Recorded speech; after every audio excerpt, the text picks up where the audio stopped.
Morning. John Elkins and his wife were killed on their Clayton County farm in the early morning hours of this date, July 17th of 1889. Mr. Elkins was shot with a rifle, while Mrs. Elkins was beaten with a stick.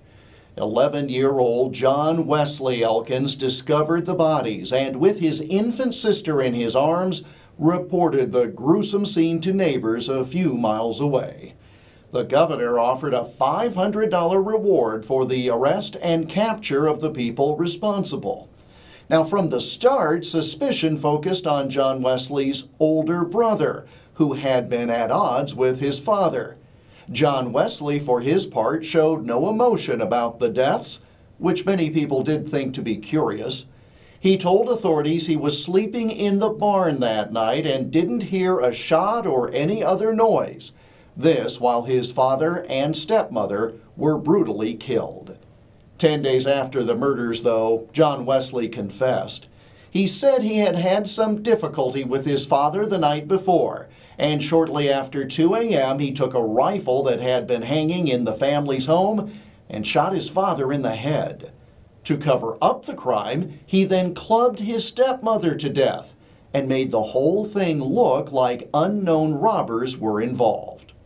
He was sentenced to life in prison and sent to the Iowa State Penitentiary before he had even reached the age of 12.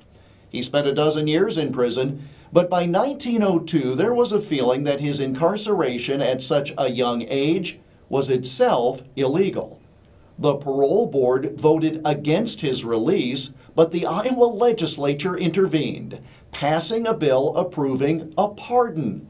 And the now 23-year-old John Wesley was released.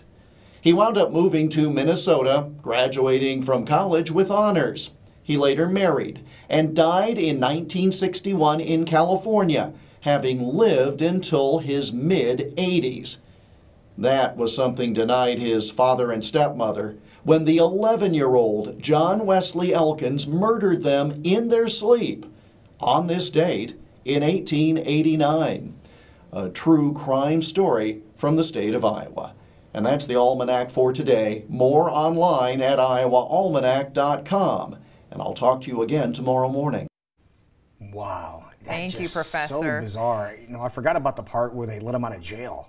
Right. I remember the part about him going to jail before he was 12 years old, but I forgot about the part that he was released. Yeah, certain rules in place. As we said, if you want to learn more about that story or any of the stories that we talk about, it's truly history here in our great state of Iowa, you just have to head over to the website, iowaalmanac.com, and we'll be chatting with Professor Jeff Stein again tomorrow morning in the 9 o'clock hour. All right.